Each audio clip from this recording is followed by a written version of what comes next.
Right. Now, well, first of all, let me say hello. It's been a long time. Long time no see. You have a beard now. I'm now 87. You're now 80. What happened? You were traveling, I guess. I was traveling, then you were traveling. We've been doing all these campus speeches. Yeah. And I think our schedules are exactly the opposite. I want to do more together, though. We did that speech together. It was the best one we've ever done. That was my favorite one. It was so fun. It was really fun, and it was different, and it gave us a chance to kind of play off each other and them, and it was. And most importantly, half the work. That's the best exactly. That was a big deal. We should. It was we should be a little bit of a roadshow. I think. Yeah. Yeah. So you're a clown because you landed the job, which I did. You went to campaign. I went to bat for to get you that job on the audiobook, and you tell me on the air, like no call, like I'm going to be recording. This tells you everything you need to know about publishing. I mean, I know you've written a zillion books. Yeah. I have not written a very successful book, and so we have experience in publishing. There is no strategy in public. It is there is no communication. There's no. I assumed you knew that I got the gig to narrate your book. No way. I told you on the air. I got an email saying what's his address, and I thought, oh, good, maybe they'll call him. But I'm really happy about it. First of all, you did a great job on the podcast. Thank you. I'm really excited about the book coming out, and I think this will be a big deal because now people can own it and have it and listen to it. I think it's going to be terrific. I mean, and I keep saying that every one of these gigs is my last time working as an actor in show business, but they all, as you were just saying, it's so important. There are conservatives working in the arts. Not many of us, I guess, not many working, but it's really important for right-wingers to go out there and support them. Everyone says they agree with Andrew Breitbart, politics is downstream of culture. You got to put your money where your mouth is. You can raise $1 million fighting for the 103rd congressional district in Delaware or someplace, But to say no, we're making art. Just give us a review. Just pay attention. Just you don't even have to like us. Just say we're there. We're there. I'm telling you, it is really tough, and it's really a shame because it's so powerful. It's such a powerful tool. It is, and I tell you all the time. Whenever I get recognized in public, it's always.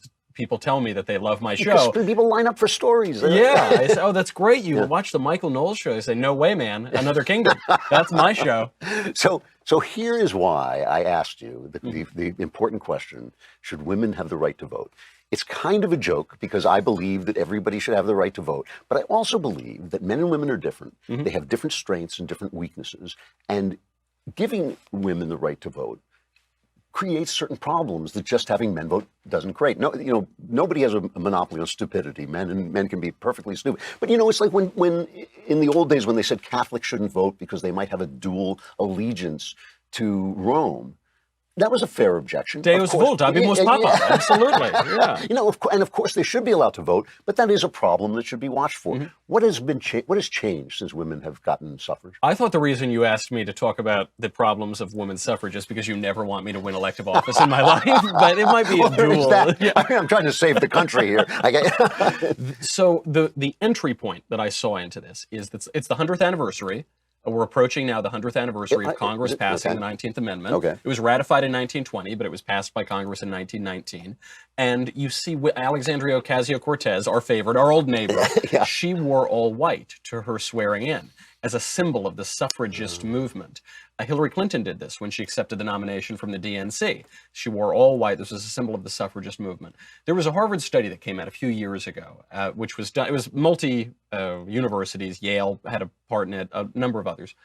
The question was, did women's suffrage change the size and scope of the government?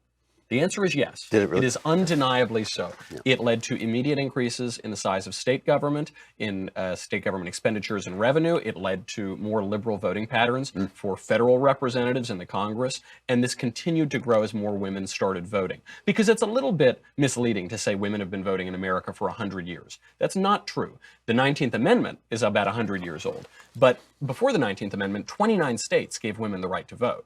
There was a whole progressive era. There were all of these progressive amendments. And this is another mark against the 19th Amendment. It was passed alongside the income tax, prohibition, the direct election of senators, all three which destroyed American government. That one has a little guilt by association.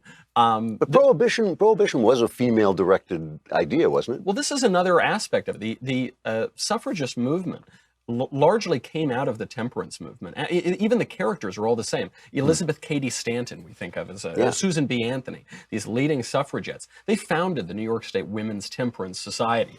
Frances Willard, who was the president of the Women's Christian Temperance Union, she called for suffrage for women specifically as a way of advancing this agenda. Because they didn't like their husbands spending their paycheck on booze. Basically. That's right. Yeah. I mean, it's presented now as drunken men would go home and beat their wives, and that was the worst extreme of it. But I think the much larger version was that these men were drinking all of their paychecks down at the saloon, and women didn't like that. I didn't even know that was wrong. So Where else are you going to spend your paycheck? Exactly.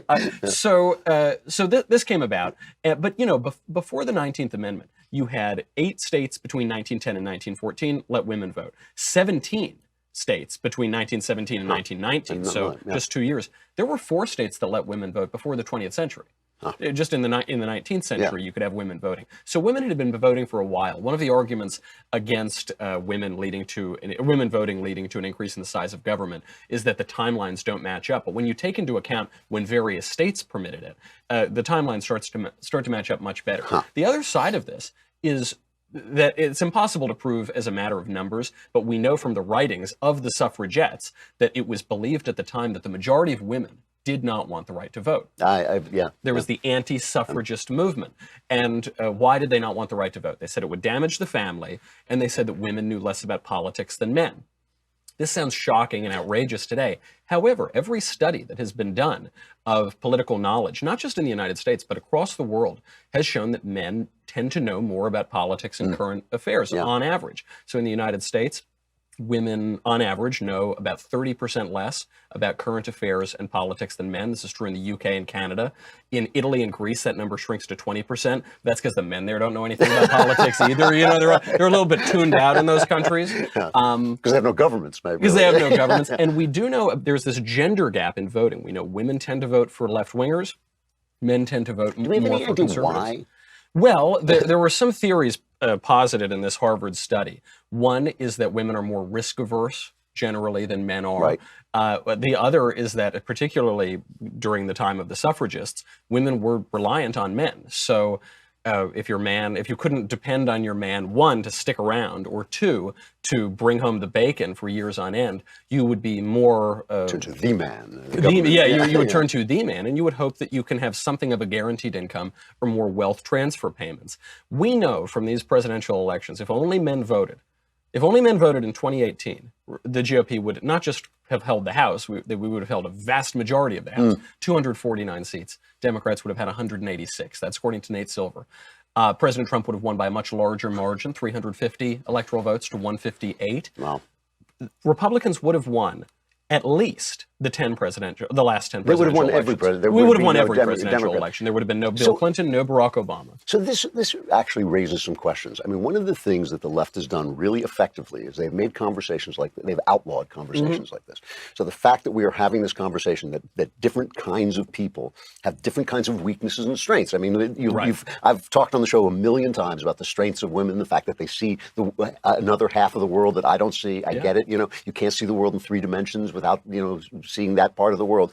But just like men can be blustering idiots and can be over-aggressive, women also have female flaws. Unique flaws. Yeah, right. exactly. Flaws. And so by banning these conversations, you ban the question of, well, wait a minute, is there a way of addressing this? Is there a way of going to women and saying, hey, you have a natural tendency to go to the people who are going to give you government stuff, but it may actually be hurting your family and may be hurting your future?